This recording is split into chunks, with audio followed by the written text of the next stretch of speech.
It's a tough question to think about this from the three aspects that I deal with it: as a manager, as a biologist, scientist, and then as a hunter who was raised to love deer hunting. And what I keep returning to is the simple love of the game. You love being there, you love the resource, you love the tools of the trade, and you keep coming back to that and the stories that are involved. As hunters, we're taught that we need to eat what we harvest. That's hard. To know that you're throwing away that many pounds of venison and to look at it and it doesn't look bad. The deer didn't look unhealthy. But CWD is like that. It's insidious. It's slow moving. Hunting is maybe the only sport where grandpa and dad and the child can all be on the field at the same time. The deer are just part of that resource, that history, that legacy. I don't want that to go away. When we're talking to hunters that have harvested a CWD positive deer or that just hunt in CWD positive areas, we ask them to keep hunting. We need you to keep hunting. The resource needs you to keep hunting. Become CWD ambassadors. We ask hunters to implement those techniques that science is showing that mitigate the spread of CWD. Put these techniques into place. Harvest some younger deer off your place. If you're finding a lot of CWD positives, harvest more deer off your property.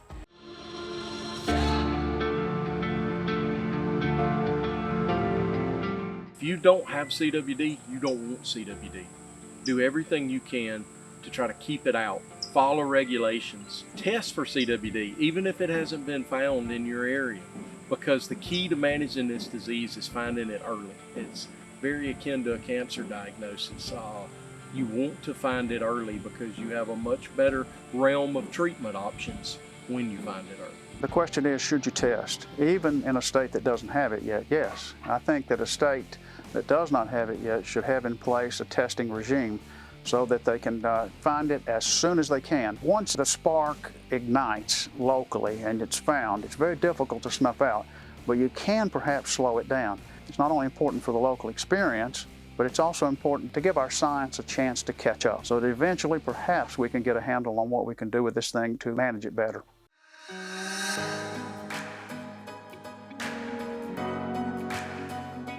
I noticed that the deer herd was not recruiting very well, but I couldn't put my fingers on it. I did not know if we were killing too many. It was just subtle, but I never dreamed of CWD. Then in 2018, 2019, we got word that it had been found in northern Mississippi. And of course, we knew, as close as that is, that we all probably almost certainly had it here locally and probably on Ames. So we had our hunters come back and collect and test it, and sure enough, we were finding it on Ames. Yes, that's certainly one of our big concerns is the majority of the properties we lease practice quality deer management, have done so for about 20 years now. We're practicing the favor for that older age class animal, and that's pretty contrary to the way CWD needs to be managed. So we have great concerns about that should CWD enter this area. Deer management has changed a lot over the past few decades, but CWD is making a change again in deer management. And hunters have to recognize that in CWD endemic areas, that management shift has to occur with the speed of the disease. CWD is not very forgiving on older age class bucks. Once it becomes endemic, and we're seeing that here in some parts of Mississippi, not many deer are living past 3 or 4 years old in those CWD endemic areas. But the shift toward more younger bucks in those CWD endemic areas is becoming the reality in CWD management. Well, the Ames Quality Deer Management Program, we started it in the early 2000s. We collected data to see what it would take to protect the first and second year age class. What we discovered is that with 125 inches of antler, protected all of the 1-year-olds and 95% of the 2-year-olds. We did build an age hierarchy, and it was an exciting place to hunt. The more hunters we can get out there taking positive animals off the landscape, the better we are at managing this disease. The best way to control the spread of this disease is to take positive deer before they have an opportunity to spread it to another deer. Older age class bucks are going to be more susceptible to the disease. We often encourage hunters that are finding positives to start harvesting some younger age class bucks. Get those deer before they are likely going to be positive.